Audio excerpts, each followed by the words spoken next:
बिस्मिल्लाहिर्रहमानिर्रहीम, अस्सलाम वालेकुम, गुड मॉर्निंग, सुबह बखैर। मैं हूँ महविश हबीब, सिटी एट 10 में खुशामदीद। इस उम्मीद और इस दुआ के साथ कि आपका आज का दिन बहुत अच्छा गुजरा होगा, बेहतर गुजरा होगा, पुरसुकून गुजरा होगा और बामकसद गुजरा होगा। ज़िंदगी को बामकसद बनाने के लिए, पुरसुकून बनाने के लिए एक चीज़ जो है वो बहुत ज़्यादा ज़रूरी होती है और मैं ये समझती हूँ ये चीज़ हम पैसे से भी नहीं ख़रीद सकते, वो है सच्चे दिल से दुआ।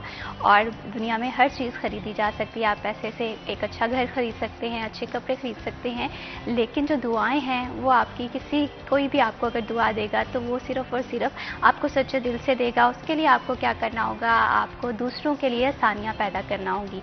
जितना ज़्यादा आप दूसरों के लिए आसानियाँ पैदा करेंगे, इतना ज़्यादा जो है अल्लाह ताला ऑटोमेटिकली आपकी ज़िंदगी में सुकून दे देगा। तो ज़िंदगी में अक्सर हम औक़ात एक शिकायत करते हुए दिखाई देते हैं कि हमें ज़िंदगी में सुकून नहीं है, रिलैक्सेशन नहीं है। तो ये तभी होगी जब हम दूसरों के लिए आसानियाँ पैदा करेंगे, दूसरों की मदद करेंगे। तो बस यही आपने अपनी ज़िंदगी का मोटिव बनाना है और इससे आपकी ज़िंदगी जो है बेहतर गुजरेगी। बढ़ाते हैं प्रोग्राम को आगे और अब कुछ बात करते हैं फैसलाबाद के वेदर के हवाले से, क्योंकि फैसलाबाद का वेदर जो है हर गुजरते दिन के साथ साथ काफ़ी ज़्यादा चैलेंजिंग हो रहा है। तो सबसे पहले चलते हैं हमारे पहले सेगमेंट टुडेज़ वेदर की जानिब।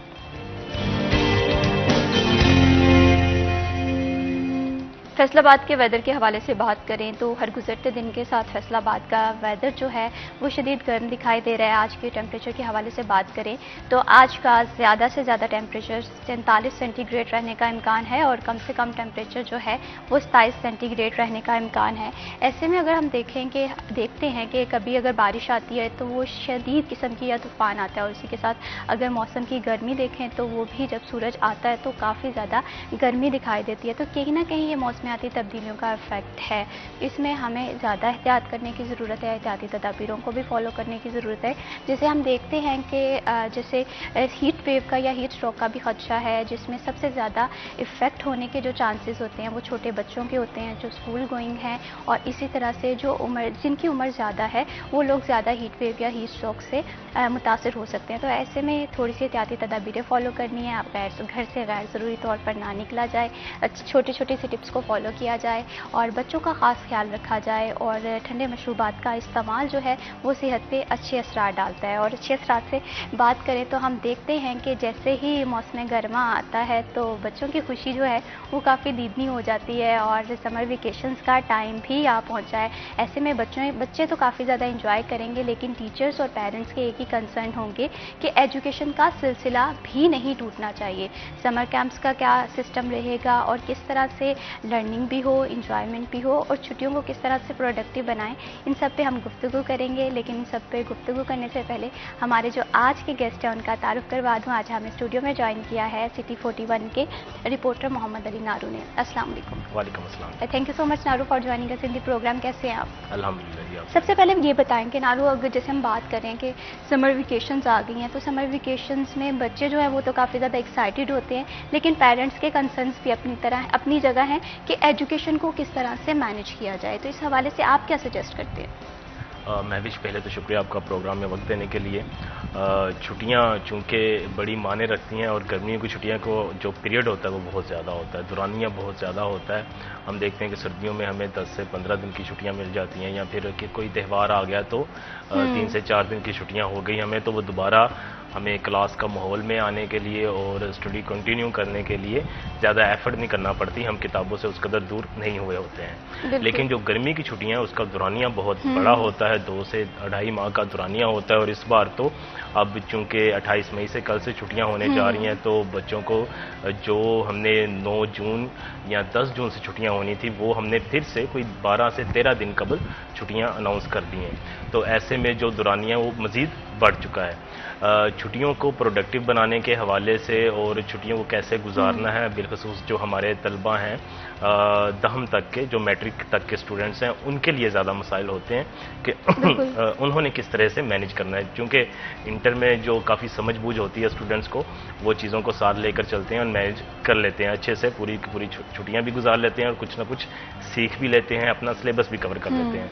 लेकिन जो छोटे बच्चे होते हैं, पंजम से ऊपर ले लें आप या पंजम से नीचे ले लें, तो उनको किस तरह से हमने मैनेज करना है, उनकी छुट्टियों को प्रोडक्टिव भी बनाना है, उन्होंने छुट्टियों को काम भी करना है, होमवर्क भी सारे का सारा निपटाना है और सिलेबस भी गो थ्रू रखना है और स्टडी से, तालीम से जुड़े भी रहना है, अपनी किताबों से जुड़े भी रहना है। तो इस सारे सिनेरियो में एक बेहतरीन जो हिकमत अमली है, प्लानिंग है, उसकी ज़रूरत होती है, जिसके तहत हम इन छुट्टियों को बड़े आसान अंदाज में फ्रूटफुल बना सकते हैं, जिसके बाद हमें किसी किस्म का पछतावा ना हो जब हम 2 महीने बाद स्कूल दोबारा रीज्वाइन करें तो हमें ऐसा ना हो कि जनाब यहाँ तो कोई काम किया नहीं है, होमवर्क करने वाला था, समर वेकेशन हमारा वैसे का वैसा पड़ा हुआ है और किताब को हाथ नहीं लगाया तो बड़ी मुश्किल हो गई है। अब करना क्या है, कौन सी चीज़ें हैं, कौन से स्टेप्स हैं ऐसे जिनको हमने तरतीब देना है। बिल्कुल। जो टीचर्स हैं, यानी कि आज का दिन लास्ट होगा, कल 28 मई है, यौम तकबीर है, वैसे ही तातील होती है आमतौर पर, तो आज के दिन जो टीचर्स हैं वो बाकायदा बच्चों के साथ एक उनको मुकम्मल प्लान जो है वो मुरतब करके दें कि आपने किस तरह से चीज़ें करनी है। यकीनन हमारे जो स्कूल्स हैं वहाँ पर पिछले हफ्ते से ही प्लानिंग की जा रही है कि हमने चीज़ों को किस तरह लेकर चलना है और क्या क्या चीज़ें होंगी। हमारे यहाँ पर इश्यूज ये आते हैं कि जब हम स्कूल की हद तक तो काफ़ी ज़्यादा एक्टिव रहते हैं और कोशिश होती है हमारी कि हम काम को कर भी लें और हमारे टीचर्स हमें कहते रहते हैं, बार बार कहते हैं, तो हम चीज़ों को साथ लेकर चलते होते हैं। छुट्टियों में चूंकि मसले बन जाते हैं और हम उनको कर नहीं पाते हैं और जो वालिदैन हैं वो ज़्यादा फोर्स भी नहीं करते और एक यूं कह लें थोड़ा सा लाइटर हो जाता है काम, और ना ही बच्चे उस कदर मेहनत कर पाते हैं और ना ही वालिदैन मेहनत करवा पाते हैं। अब यहाँ पर ऐसे में होना क्या चाहिए कि छुट्टियों में सबसे पहले आपने प्लानिंग करनी है। प्लानिंग के लिए आपने मिल बैठना है कि जनाब हमारा जो टाइम मैनेजमेंट है कि सुबह हमारा किस तरह से होगा, हम खेल कूद के लिए कौन सा टाइम रखेंगे, पढ़ाई के लिए कौन सा टाइम मुतय्यन किया जाएगा, कौन सा वक्त मुतय्यन किया जाएगा, और इसके साथ साथ ऐसा कौन सा टाइम होगा जिसमें हमने समर वेकेशन भी करना है, साथ में अपना सारे का सारा काम निपटाना है। जब ये सारी चीज़ें एक फ्रेम में आ जाएंगी तो हमारे पास जो 2 महीने हैं हम उनको बड़ा अच्छे तरीके से मुनज़्ज़म अंदाज में कैटेगरी करके हम चीज़ों को कर सकेंगे। जब हमने ढील दिखाई और हमने देखा कि जी 1 हफ्ता गुजर गया, 2 हफ्ते गुजर गया, अभी वक्त है, जैसे जैसे वक्त गुजरता जाएगा, बंडल बढ़ता जाएगा, उसका काम की जो सिचुएशन है वो ख़राब होती जाएगी, होमवर्क का जहन में स्ट्रेस रहेगा कि अभी तक मैं कुछ भी नहीं कर पाया। तो नॉर्मली ये करना है कि आपको जो छुट्टियाँ हुई हैं वो स्कूल से हुई हैं, पढ़ाई से छुट्टियाँ नहीं हुई है। आपने गर्मी से बचना है और गर्मी से बचने के लिए आपके घर में रहना है। स्कूल में सारी बात है, गर्म माहौल है, बाहर निकलना मुश्किल हो जाता है, तो जो वक्त आपने घर में गुजारना है उसके लिए आपने टाइम मैनेजमेंट करनी है।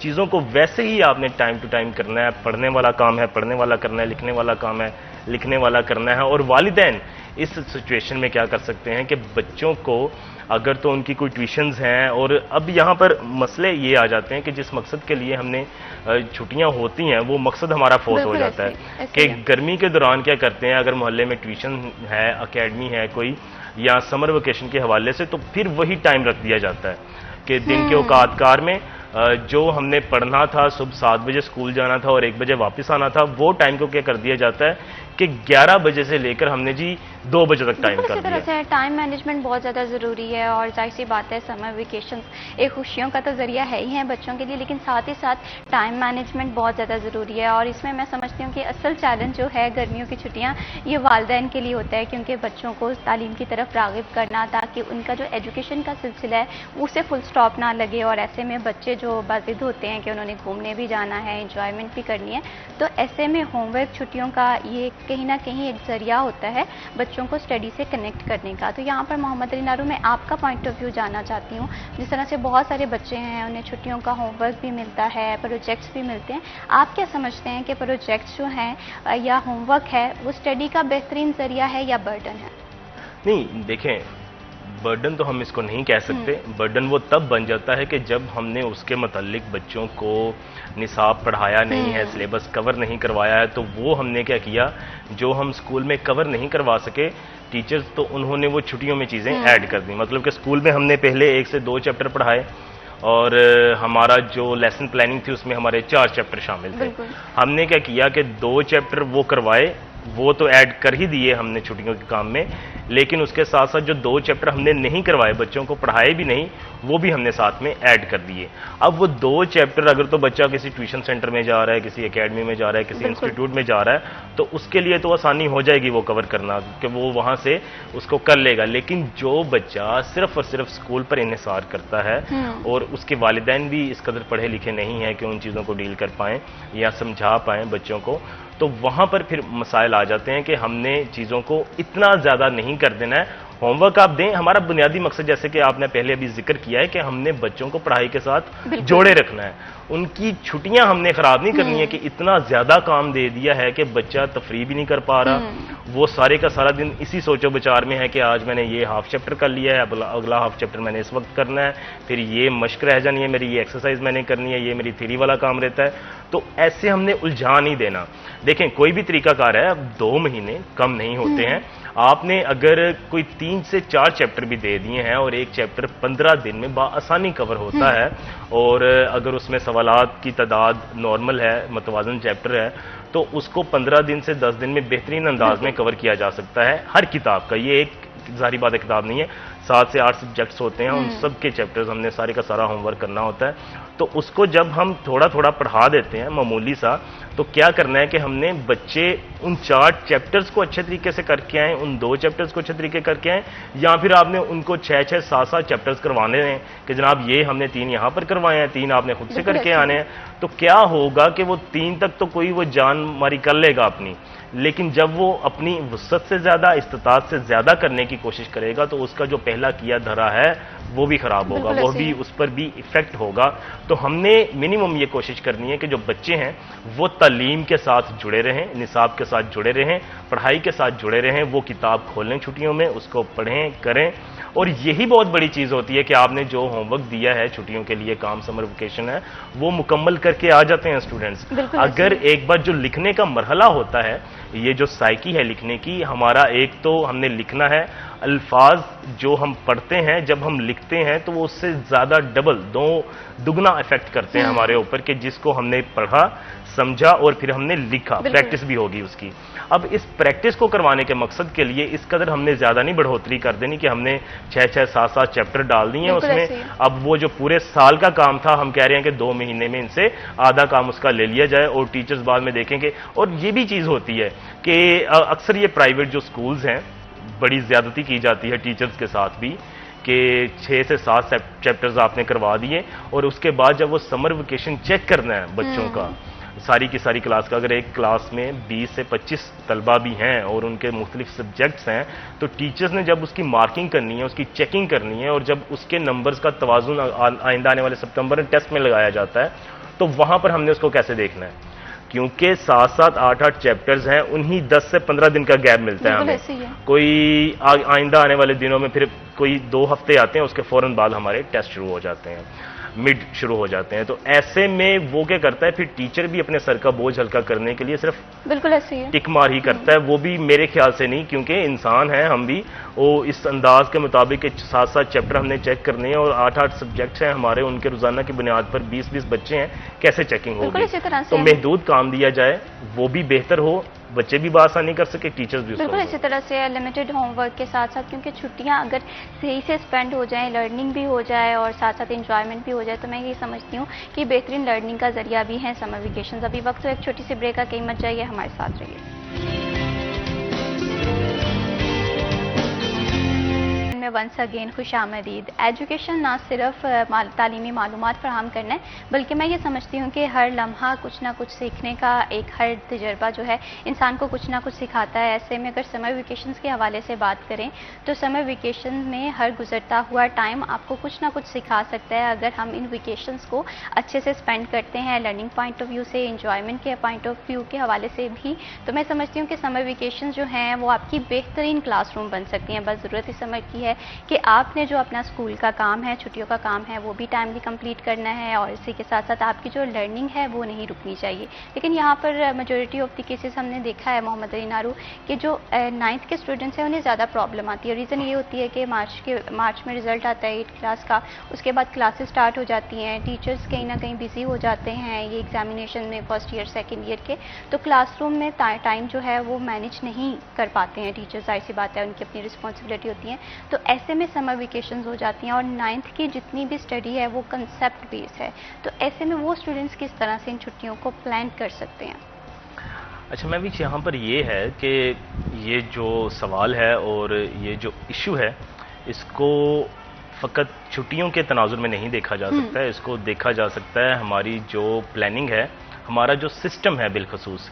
ये अचानक से तो पेपर्स नहीं होते 9th के, पूरा साल हम प्लानिंग करते हैं और हमें पता है कि ये दुरानिया है इसका, हमने क्यों वही शेड्यूल रखा हुआ है, जबकि हमें पता है कि हर साल हमें मुश्किल का सामना करना पड़ता है। जैसे जैसे तालीमी निसाब सेशन तब्दील हो रहा है वैसे वैसे माहौल की वजह से अब छुट्टियों का दुरानिया भी तब्दील होता जा रहा है। हम क्यों उसी घिसे पिटे निज़ाम को लेकर चल रहे हैं और क्यों उसमें तब्दीली नहीं ला पा रहे हैं? हमें पता है कि जी जनाब 9th के पास बिल्कुल भी वक्त नहीं होता और बच्चे नए आए होते हैं मुख्तलिफ ग्रुप्स में, यानी कि 8th के बाद हमारी मुकम्मल जर्नी तब्दील हो जाती है। अचानक से ही जो हम सब सब्जेक्ट्स पढ़ रहे होते हैं, या फिर यूं कह लें कि हम एक स्कूल के इम्तिहानात तक महदूद होते हैं और उसके फ़ौरन बाद क्या होता है कि हमने बोर्ड के इम्तिहानात की तैयारी करनी होती है और हमारे जहन पर एक प्रेशर भी होता है कि अब मैं एक बोर्ड क्लास में बैठा हुआ हूँ, जो 9th क्लास है, अब पहली मरतबा मैंने बोर्ड के एग्जाम्स में अपीयर होना है। अब इस सिचुएशन में हम चीज़ों को हर साल इसी तरह से लेकर चलते हैं और हमें पता है कि जनाब इनके पास टाइम नहीं मिलता है इनको। हम क्या करते हैं, दौड़ लगवाते हैं टीचर्स की कि जनाब जितना कर पा रहे हैं आप, जैसे कि हम पहली ब्रेक में जिक्र कर रहे थे, जितना आप कर पा रहे हैं आप करवा दें, आप बस ये कर दें कि जो इनका चीदा से चैप्टर्स हैं वो हो जाएं। हमें पता हो कि जनाब स्कूल की जिम्मेदारी खत्म हो चुकी है और अब छुट्टियों में इन्होंने ये काम करना है।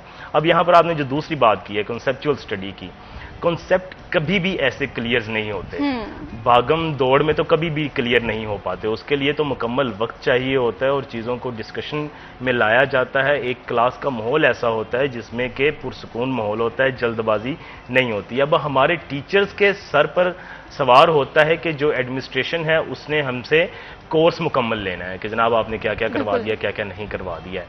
अब वहां पर आ जाकर जो सेक्रीफाइस करनी पड़ती है चीज, वो म्यारे तालीम है कि एक चैप्टर को हमने 10 दिन लगाने थे और फिर जाकर के वो मुकम्मल होना था। उसमें उस टेस्ट के उस 10 दिन के आखिर में हमारा एक टेस्ट भी होना था जिसमें हमने मुकम्मल चैप्टर को तैयार करके बच्चों से टेस्ट भी लेना था। हमने क्या किया, वो 10 दिन का चैप्टर 4 दिन में करवाया, उसमें टेस्ट भी हमने छुड़वा दिया और बच्चों की कोई उसके ऊपर जो कह सकते हैं कि हमने आउटपुट नजर नहीं आई। एक तरफा प्लानिंग होगी, एक तरफा तौर पर पढ़ा दिया गया और उधर से आउटपुट आई नहीं। ऐसे में अब जब वो पढ़ा हुआ बच्चा 15 दिन से 30 दिन का उसने निसाब पढ़ा है, वो छुट्टियों में क्या करेगा? अगर तो उसकी छुट्टियां वेस्ट करनी है आपने, तो फिर तो आप इसी तरह चलते रहें। लेकिन अगर टीचर भी हमारा जानता है और हमारे जो बोर्ड हुकाम है वो भी जानते हैं, हमारी एजुकेशन सिस्टम भी समझता है इस चीज़ को कि जनाब 9th क्लास के साथ सरासर ज्यादती होती है हर बार कि हम चीज़ों को सर से गुजारते जा रहे हैं। अब इसके लिए संजीदगी की ज़रूरत है, इस तरह से संजीदगी की ज़रूरत है कि आप कैलकुलेशन करें बाकायदा कि 9th क्लास के लिए क्या किया जाए। अब इसका हल क्या है? अब जो हो चुका सो हो चुका, हल की जानिब आते हैं। समर कैंप की जानिब आ जाएं आप कि समर कैंप लगाए जाते हैं ताकि बच्चों का जो निसाब है वो मुकम्मल कवर हो सके, या कम बेश जो 9th और 10th क्लास के तलबा और तालिबात हैं उनके लिए चीज़ों को मैनेज किया जाए ताकि वो अपना निसाब और जो सिलेबस है वो मुकम्मल तौर पर कवर कर पाएँ। अब गर्मी है, जाहिर बात है जो गर्मी 8th क्लास के बच्चे को लगती है, 7th क्लास के बच्चे को लगती है, वो 9th और 10th को भी लगती है, उनके लिए कोई अलग से नहीं है मौसम। अब उसमें हमने मैनेज करने वाली क्या चीज़ है, चीज़ को समझना इस अंदाज में हमने कि जो समर कैंप लगाना है उसको हमने बजाय के जी लगा दें हम 11 से 1 के दरमियान या 11 से 2 के दरमियान जब सख्त धूप होती है, आप बच्चों को अर्ली इन द मॉर्निंग बुलाएं, जैसे आप बुलाते हैं सुबह स्कूल का टाइम होता है 7, साढ़े 7, 8 बजे का मामूली टाइम होता है। आप समर वेकेशन स्पेशली लगाएं स्टूडेंट्स के लिए, ये 9th और 10th के लिए। बकिया क्लासेस के लिए ज़रूरत नहीं पेश आती है, लेकिन इन क्लासेस के लिए लाजमी लगाएं क्योंकि इनको टाइम नहीं मिल पाता है और ये इशू अब मुसलसल बढ़ता जा रहा है। ये जब से हमारी छुट्टियों का दौरानिया ज़्यादा तब्दील करना शुरू हो गया है और जो पेपर्स हैं वो लेट होने शुरू हो चुके हैं, तो अब वो इफेक्ट करने लगी है चीज़ बाकायदा।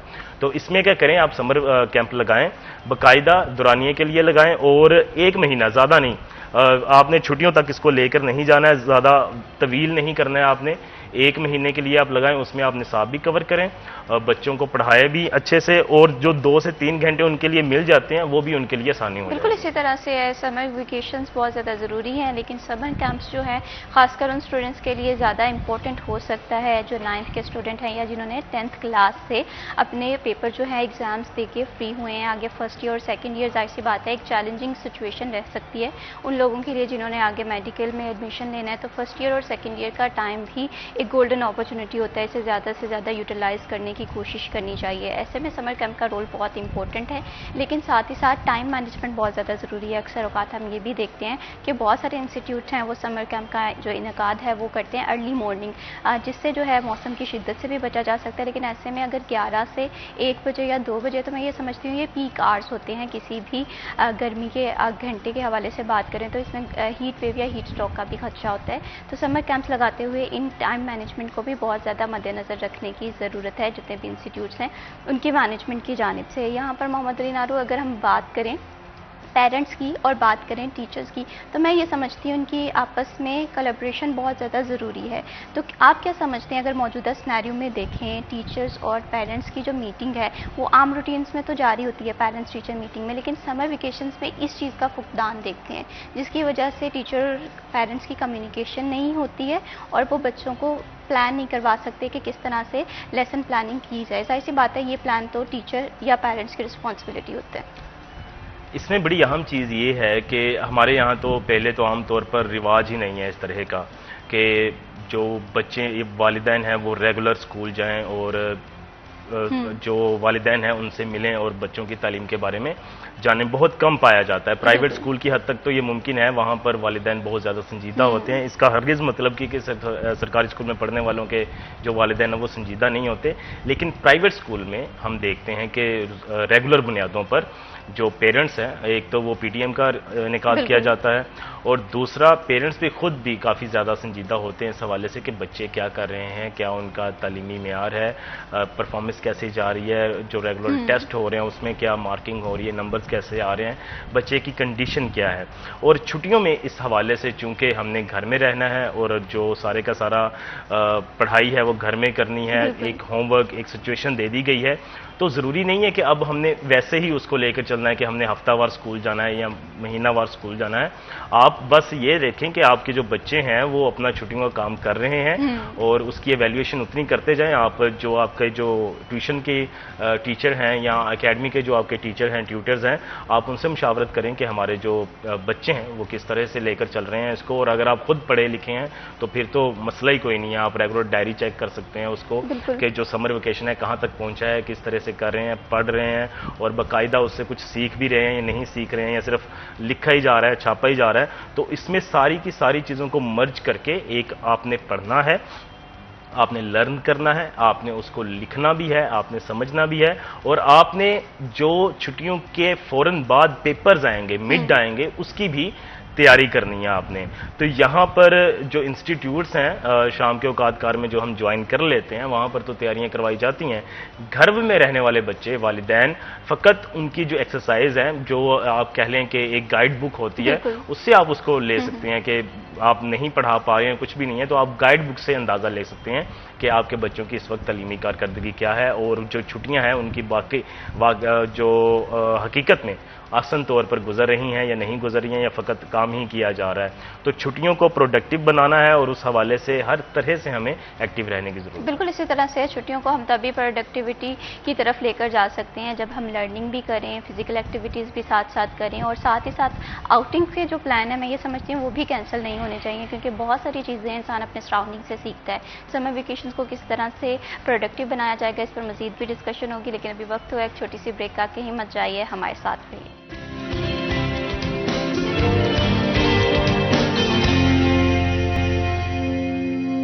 सिटी एट 10 में वंस अगेन खुश आमदीद। जैसे कि समर वेकेशंस का आगाज़ होने वाला है, तो ऐसे में पेरेंट्स के जहन में एक ही सवाल गर्दिश कर रहा है कि किस तरह से बच्चों को समर वेकेशंस में मसरूफ़ रखा जाए, जहां में उनकी लर्निंग भी होगी, सीखने को भी बहुत ज़्यादा फील होगा, और साथ ही साथ खुश भी रहने के तरीके जो हैं पेरेंट्स ढूंढ रहे हैं। ऐसे में जो एक पॉइंट ऑफ व्यू जहन में आता है वो होता है समर कैंप के हवाले से। समर कैंप का रोल बहुत ज़्यादा ज़रूरी होता है जब बच्चों की लर्निंग के हवाले से बात करें, बच्चों को प्रैक्टिकल सीखने के हवाले से बात करें। तो समर कैंप के रोल के हवाले से भी हम प्रोग्राम में गुफ्तगू करेंगे, लेकिन इस प्रोग्राम में इस टॉपिक पे फर्दर भी डिस्कशन से पहले मैं इंट्रोड्यूस करवाना चाहती हूँ जहांगीर अशरफ को, सीनियर रिपोर्टर हैं सिटी 41 के। अस्सलाम वालेकुम। वालेकुम अस्सलाम। Thank you so much Jahangir for joining अस। कैसे हैं आप? जी अल्हम्दुलिल्लाह।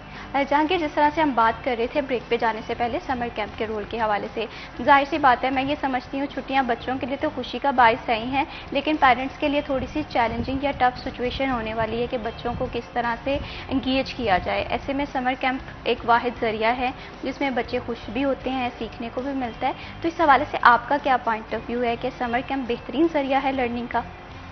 अच्छा महविश, माजी में कोविड के दौरान ख़ासकर लोगों को इस बात का अदराक हो गया कि अब बच्चे जो हैं वो घर पे बैठ के उस तरह से नहीं पढ़ सकते जितना उनके लिए तालीमी माहौल ज़रूरी है। अच्छा, हर घर में पेरेंट इतने ना तो वो स्ट्रिक्ट हैं ना डिसिप्लिन हैं कि वो बच्चों को डिसिप्लिन में रख सकें। तो छुट्टियों के जो 2-2.5 माह और कभी कभी तो इससे प्रोलॉन्ग भी हो जाते हैं क्योंकि गर्मी बढ़ गई, छुट्टियां बढ़ गई, छुट्टियां पहले दे दी, बाकी सारे। तो बहुत सारे पेरेंट्स ऐसे हैं जो बच्चों को डिसिप्लिन में नहीं रख पाते, ना बच्चे इतना इंटरेस्टेड होते हैं खुद ही कि वो किताबें लेकर बैठ जाएं। तो कहीं कहीं जो समर कैंप लगते हैं वो बहुत ही बेहतर है। अगर तो स्कूल की तरफ से लग रहे हैं तो उसमें पेरेंट्स पे इजाफी बोझ नहीं पड़ रहा। अक्सर जगहों पर उसी फीस में बच्चों को अकोमोडेट कर दिया जाता है इन अ सेंस कि वो ट्यूशन पढ़ने जा रहे हैं।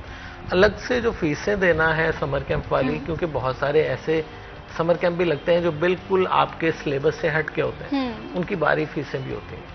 उसमें गो के बहुत ज़्यादा एक्टिविटीज़ होती हैं बच्चों के लिए, बहुत ज़्यादा उनको मौके मिलते हैं कि वो सिलेबस से हट के चीज़ें सीखें। अच्छा, और सबसे ज़्यादा लर्निंग बच्चों की होती ही सिलेबस से हट के, कि जो एक्टिविटीज़ आपको मजबूरी के तौर पर करनी पड़े, जो पढ़ाई आपको मजबूरी के तौर पर करनी पड़े, और जब आपको रेगुलर क्लास में मजबूरी के तौर पर जाना पड़े कि आपने ये सिलेबस कवर करना है, तो उससे लर्निंग उतनी ज़्यादा नहीं होती जितनी उस सिलेबस से हट के होती है। तो छुट्टियां एक ऐसा मौका होता है जिसमें पेरेंट्स, टीचर, बच्चे मिलकर कुछ, मैं समझता हूँ कि मुनफरिद और डिफरेंट कर सकते हैं। उससे क्या होगा कि उन बच्चों की लर्निंग जो है वो ज़्यादा बेहतर होगी, बच्चों के नॉलेज में इजाफा होगा, बच्चों की जो रीजनिंग, लॉजिक, ये सेंस है वो ज़्यादा डेवलप हो सकती है अगर उन्हें हम मुख्तलिफ मौके दें।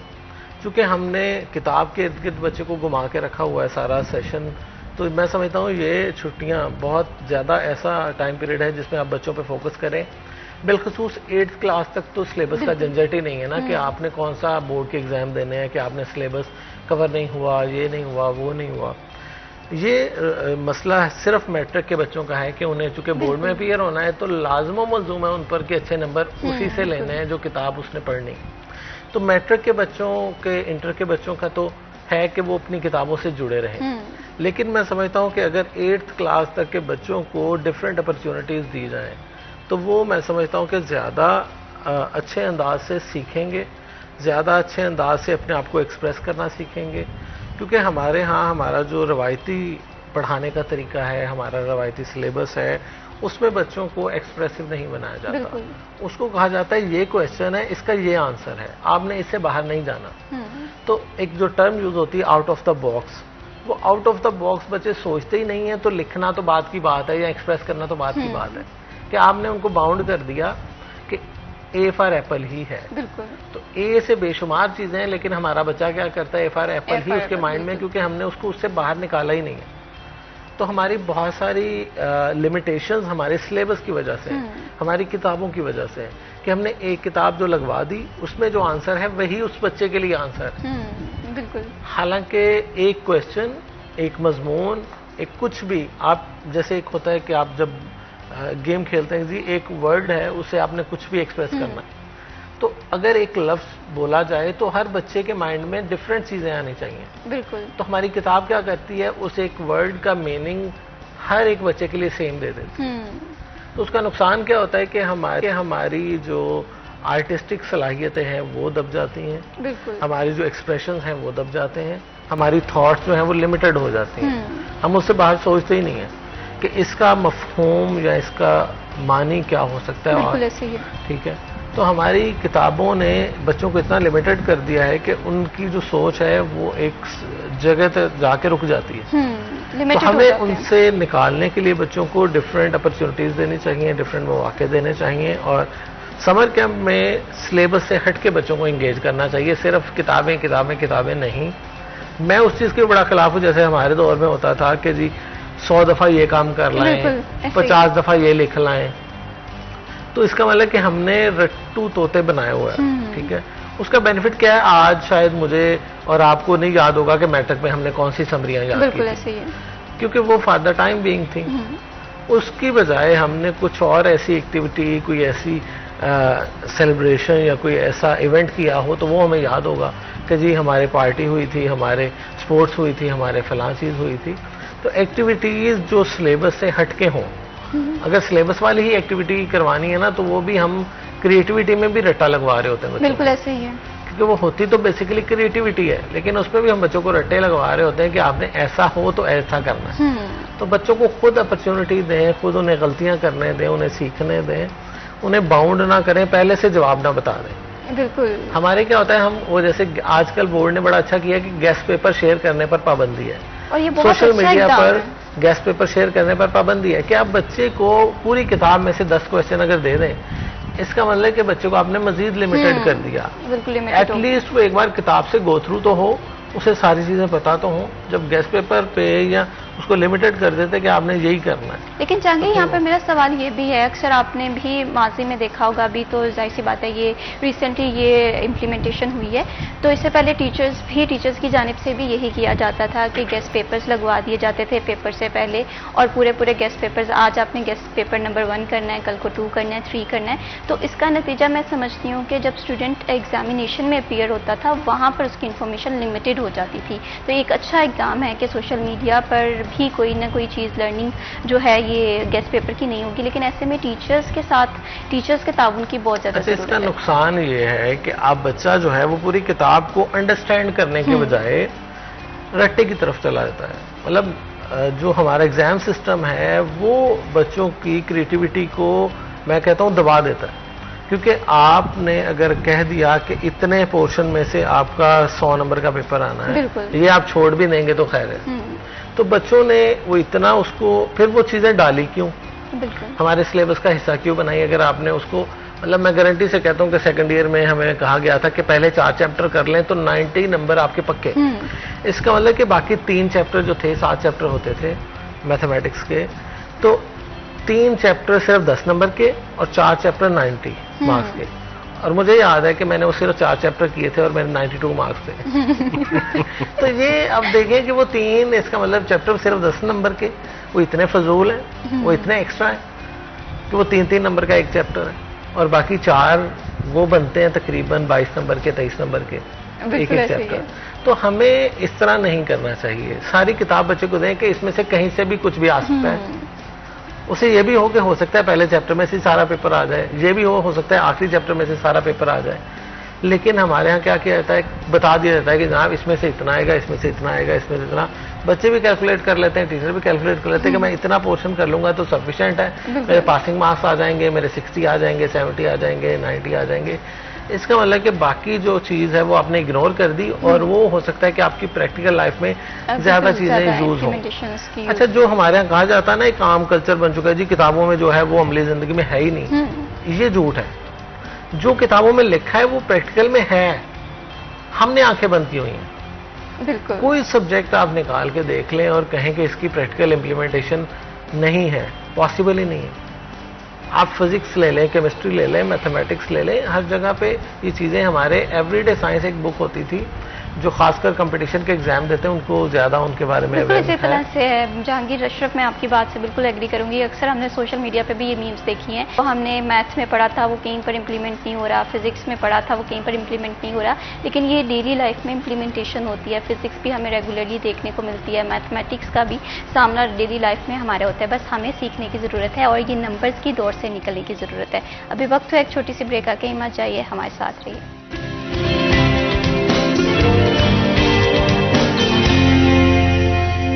सिटी एट 10 में वंस अगेन खुश आमदीद। ब्रेक पे जाने से पहले हम बात कर रहे थे, हम देखते हैं कि हमारा एजुकेशन सिस्टम सिर्फ और सिर्फ नंबर्स की दौड़ में शामिल करता है स्टूडेंट्स को, जिसकी वजह से हम भी देखते हैं कि सिलेबस कवर करते हुए हम देख लेते हैं कि मोस्ट इंपॉर्टेंट चैप्टर्स कौन से हैं और उन्हें सिर्फ हम एक रट्टा लगा लेते हैं। लेकिन जो चीज़ें हमें इम्प्लीमेंटेशन की ज़रूरत है, अमली लाइफ में हमें मदद देती हैं, उन चीज़ों को सीखने में हम बहुत पीछे रह जाते हैं और जिसका जो कॉन्सिक्वेंसेज हैं हमें हमारी डेली लाइफ में भुगतना पड़ते हैं। तो आप बहुत अच्छा सीखें, किताबें सीखने का बेहतरीन जरिया है, लेकिन साथ ही साथ आप सराउंडिंग से सीखें। हो सकता है अगर आप फिजिक्स पढ़ रहे हैं, आपके फिजिक्स फेवरेट सब्जेक्ट है, आप देखें कि फिजिक्स डेली लाइफ में कहाँ कहाँ पर इंप्लीमेंट हो रही है, फोर्स का फॉर्मूला कहाँ कहाँ पर इंप्लीमेंट हो रहा है। इसी तरह से आप अगर केमिस्ट्री पसंद करते हैं तो केमिस्ट्री को आप अपनी सराउंडिंग में ढूंढें। इस तरह से हम ना सिर्फ अच्छे एग्जामिनेशन में नंबर गेन कर सकेंगे, बल्कि जब हम प्रैक्टिकल लाइफ में जाएंगे तो बहुत सारी चीज़ें हमें समझने और समझाने में आसान होगी।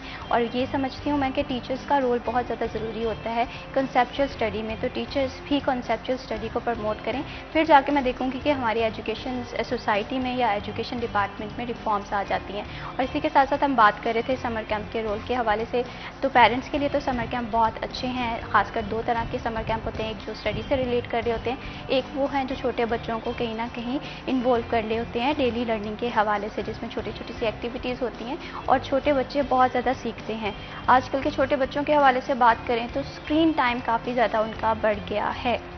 ऐसे में समर कैंप जो है बच्चों को सीखने का भी एक, सिखाने का भी एक ज़रिया है, लेकिन स्क्रीन टाइम क्या कम करने में भी समर कैंप अपना रोल प्ले कर सकते हैं। तो इस पर मोहम्मद अली नारू, मैं आपका पॉइंट ऑफ व्यू जानना चाहूँगी। जिस तरह से हमने देखा है कि अभी बच्चा 3 साल का नहीं होता, 4 साल का नहीं होता, या थोड़ी बहुत समझ रखता है, तो पेरेंट्स क्या करते हैं, बच्चे को फ़ोन दे देते हैं, गेम्स पे लगा देते हैं, वीडियोस पे लगा देते हैं, कार्टून्स पे लगा देते हैं। फिर जब वो अपनी प्रैक्टिकल लाइफ में जाता है या अपने क्लासरूम वाली लाइफ में जाता है तो उसका उस फ़ोन के बगैर गुजारा नहीं हो रहा होता। स्कूल से भी आता है तो फ़ौरन से फ़ोन पकड़ लेता है। तो समर कैंप आप क्या समझते हैं कि स्क्रीन टाइम करने में भी कलीदी किरदार अदा कर सकते हैं?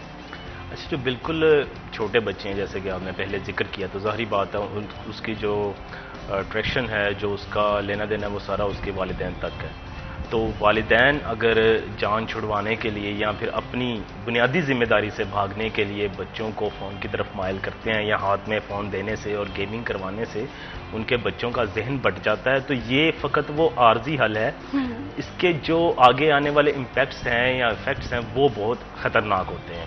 कि बचपन में ही हमारे जो बच्चे हैं छोटे, जो कि लगाव का दौर होता है, बच्चे को खुद की जानिब माइल करने का दौर होता है और करीब आने का दौर होता है, उसमें हम क्या करते हैं कि बच्चों को यह फ़ोन की ज़्यादा सहूलत देकर बहुत दूर कर देते हैं खुद से, और वो एक तो स्क्रीन का तो आदी हो ही जाता है। देखें, जो फ़ोन है ऐसा गैजेट है जिसमें मल्टीपल कंटेंट है कि आप देख रहे हैं, गेम्स आ रही हैं, कार्टून्स हैं, सब कुछ है, वो बच्चा उस चक्काचौंध में फंस कर रह जाता है। और उसका फिर मुतबादल क्या है कि अब्बा जान क्या उतने एंटरटेनमेंट कर पाएंगे, उसके लिए एंटरटेन कर पाएंगे उसको, वो तो ज़्यादा से ज़्यादा उसको क्या करेंगे, बाहर शॉप पे ले जाएंगे, कुछ कैंडी खरीद देंगे, साथ में ले जाएंगे कहीं पर, और वो भी ना होने के बराबर है। तो बचपन से ही जो मिसमैनेजमेंट की जाती है हमारे यहाँ पर कि एक प्रॉपर टाइम दिया नहीं जाता, और उसकी बुनियादी वजह क्या होती है कि जो हमारे वालिदैन हैं, घर के बड़े हैं, उनका खुद का टाइम मैनेज नहीं होता है। कि अगर आए हैं घर में, प्रॉपर टाइम देने के बजाय खुद भी सेलफोन पे लगे हुए हैं, ठीक है, और जो फैमिली टाइम है वो काफ़ी ज़्यादा डिस्टर्ब है, तो वो सारे का सारा ऊपर से लेकर नीचे तक जा रहा है और वो बच्चे तक पहुंच रहा है। तो ये आर्जी हल तो हो सकता है, लेकिन अगर ये मुस्तकिल मिजाजी बन चुकी है तो फिर तो आपकी फैमिली में गुफ्तगू ही ना होने के बराबर रह जाती है। आप ना एक जगह पर बैठ सकते हैं, ना आपका बच्चा आपसे अट्रैक्शन हो रही है ज़्यादा, वो भी ज़्यादा घुल मिल नहीं पा रहा है, और जो बचपन से ही चीज़ें हो गई हैं वो जाते जाते तो बड़ा जैसे जैसे होता जाएगा तो उसकी अपनी मसरूफियात है। वो मसरूफ़ होता जाएगा, आपके अपने काम बढ़ते जाएंगे। तो ये जो स्क्रीन की जानिब रागिब करके वक्त गुजारना है, ये बिलखसूस जो मदर है, वालिदा है, उसकी जिम्मेदारी इस पर ज़्यादा है कि चूंकि जो अगर वो वर्किंग वुमेन नहीं है तो घर में ही है, घरेलू खातून है, और जो शोहर है वो बाहर है, काम काज में मसरूफ़ है, तो उसका बहुत कम टाइम मिल पाता है बच्चों के साथ शाम के औकात कार में।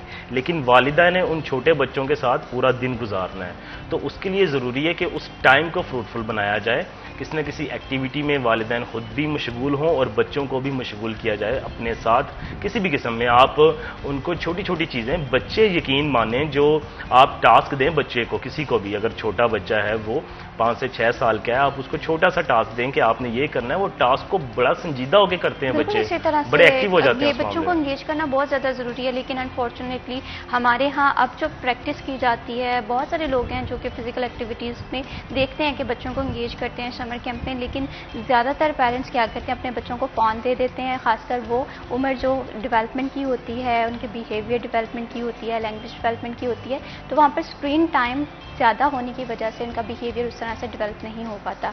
इस पे जहांगीर अशरफ, मैं आपका पॉइंट ऑफ व्यू भी लेना चाहूँगी। जिस तरह से हम बात करें कि पेरेंट्स का रोल बहुत इंपॉर्टेंट होता है बिहेवियर डेवलपमेंट में, और समर कैंप कहीं ना कहीं स्क्रीन टाइम को कम करते हैं। ऐसे में एक टर्म है आजकल जेंजी के, उसमें टॉलरेंस भी नहीं है, वो उस तरह से प्रैक्टिकल लाइफ में अच्छे साबित नहीं होते हैं। क्यों? क्योंकि वो टेक्नोलॉजी से बहुत ज़्यादा हम आहंग हो गए हैं, और जिसकी वजह से उनका बिहेवियर उस तरह से डेवलप नहीं हो पाता। इस पर आपकी क्या राय है? अच्छा, स्क्रीन टाइम जितना ज़्यादा होता जाएगा ना, आप इस दुनिया से कटते जाएंगे। जो रियल लाइफ है, जो आपकी सोशल लाइफ है, आप लोगों से इंटरेक्शन आपका कम होगा, लोगों से डीलिंग आपकी कम होगी। आप हर वक्त वो स्क्रीन के साथ हैं उसमें, क्योंकि वो आपको रिप्लाई उस तरह से नहीं दे रहा जिस तरह लाइव ह्यूमन बीइंग दे रहा है, उसका इंटरेक्शन उस तरह से नहीं है जिस तरह लाइव। तो स्पोर्ट्समैन स्पिरिट को मैं समझता हूँ बच्चों में उजागर करने के लिए आपको शाम का टाइम बच्चों का कोई पार्क, कोई स्पोर्ट्स ग्राउंड इस तरह का मैनेज करना चाहिए, ताकि वो अपने पेरेंट्स के साथ, अपने फ्रेंड्स के साथ, अपने बहन भाइयों के साथ रियल लाइफ में थोड़ा टाइम गुजारें। क्योंकि हमारे यहाँ हर बच्चे के पास अलग अलग गैजेट पड़ा होता है, वो अपना अपना देख रहा होता है स्क्रीन और स्क्रॉल करता रहता है, और जो भी ऐप यूज़ कर रहा है वो उसमें सिर्फ वीडियोज़, क्योंकि उसमें रिस्पॉन्स में उसको ऐसा कुछ खास नहीं मिल रहा, सवाए इसके कि वो उसका पेशेंस कम हो रहा है, क्योंकि वो 10 सेकंड का ऐड भी आ जाए तो उससे बर्दाश्त नहीं होता। वो कहता है फौर इसको कैसे ये ख़त्म हो, इसको मैं आगे स्क्रॉल करूं। तो हमारे यहाँ बच्चों को पेशेंस, टॉलरेंस और ये सारी चीज़ें बताने के लिए उन्हें थोड़ा सा स्क्रीन से दूर करके रियल लाइफ में लोगों के साथ घुलने मिलने की ज़रूरत है, जिसके लिए शाम का टाइम, क्योंकि गर्मी बहुत ज़्यादा है, तो दिन में तो आप बच्चों को सेफ रखें, धूप से, गर्मी से, पानी वगैरह इंटेक उसका पूरा रखें, लेकिन शाम के वक्त जैसे ही मौसम कुछ कदरे कम हो गर्मी के हवाले से, और उनको पार्क्स में लेकर जाएं, क्योंकि पार्क में ऑटोमेटिकली उसका टेम्परेचर थोड़ा सा बेहतर होता है, क्योंकि वहाँ पर शजरकारी होती है, और हमारे घरों में तो ऐसी स्पेस है ही नहीं अब, क्योंकि छोटे छोटे घर हैं शहरों में। तो हमारे यहाँ बच्चों को पार्क में और इस तरह की जगहों पर लेके जाना चाहिए जहाँ पर नेचुरल एनवायरनमेंट भी मिले, क्योंकि हमारे हर जगह पर इतनी ज़्यादा पोल्यूशन हो चुकी है कि आप बच्चों को स्कूल आने जाने में या कहीं भी रास्ते में देखें तो वहाँ पर प्लांटेशन हमारे उतनी नहीं है जितनी ज़रूरत थी, या कुछ इलाके ऐसे हैं जहाँ पर बहुत अच्छी ग्रीनरी होती है गली मोहल्ले में भी, लेकिन आमतौर पर हमारे मोहल्लों में दरख्तों के लिए जगह ही नहीं है। बिल्कुल ऐसे ठीक है, सड़कें पक्की हो चुकी हैं, गलियां पक्की हो चुकी हैं, हमारे यहाँ ये इश्यूज आ रहे हैं कि गली मोहल्ले में जगह ही नहीं होती, और हर एक के पास इतना ज़्यादा वो ग्रासी प्लाट्स वगैरह घर में है ही नहीं कि जनाब घर में एक लॉन बनाया हो, उसी में बच्चे खेलते हो। तो शाम को मैं समझता हूँ बच्चों को स्क्रीन से दूर करके थोड़ा सा पार्क और ग्राउंड्स में लेकर जाएं तो उनमें बेहतरी आ सकती है। बिल्कुल इसी तरह से ग्राउंड्स में भी लेकर जाना चाहिए, तफरीह मकामात पे भी लेकर जाना चाहिए। इससे एक तो सराउंडिंग से सीखने को बहुत ज़्यादा मदद मिलती है, लेकिन साथ ही साथ बच्चे का कॉन्फिडेंस भी बिल्ड होता है। बिहेवियर डेवलपमेंट के हवाले से बात करें, अक्सर पेरेंट्स जो हैं अपने बच्चों में ये इशू देखते हैं कि वो सही से बोल नहीं पाते, लेकिन कहीं ना कहीं पीछे रीज़न क्या होती है, जब वो डॉक्टर के पास जाते हैं या किसी स्पेशलिस्ट के पास जाते हैं कि इनका स्क्रीन टाइम ज़्यादा था, जिसकी वजह से सराउंडिंग में उन्होंने कम्युनिकेशन नहीं की, कम्युनिकेशन सीखी नहीं, तो उस वजह से इनके बिहेवियर डेवलपमेंट में, लैंग्वेज डेवलपमेंट में बैरियर आ गया। तो अगर आप चाहते हैं कि आपके जो बच्चे हैं वो सराउंडिंग से सीखें, सराउंडिंग के साथ इंगेज हों, तो एक चीज़ की बहुत ज़्यादा ज़रूरत है, स्क्रीन टाइम को कम करें, अपने बच्चों के साथ ज़्यादा इन्वॉल्व हों, इंगेज करें, समर कैंप्स में भी भेजें, लेकिन साथ ही साथ पेरेंट्स का किरदार बहुत जिम्मेदाराना होना चाहिए। खासकर अगर बच्चे को एम्पावर करने की बात हो, उसे एक जिम्मेदार शहरी बनाने के हवाले से बात हो। बहुत शुक्रिया जहांगीर अशरफ, आपने हमारे प्रोग्राम को वक्त दिया। बहुत शुक्रिया Mohammad Ahin Aroof for joining us in the program. छुट्टियाँ जो हैं वो बहुत गोल्डन पीरियड है सीखने का भी, सिखाने का भी। तो कोशिश ये करें कि आप जब छुट्टियों के जो दिनों का आगाज़ करें, होमवर्क भी कंप्लीट करें, सीखें भी और साथ ही साथ एंजॉय भी करें। अभी वक्त हुआ एक छोटी सी ब्रेक का, कहीं मत जाइए, हमारे साथ रहिए।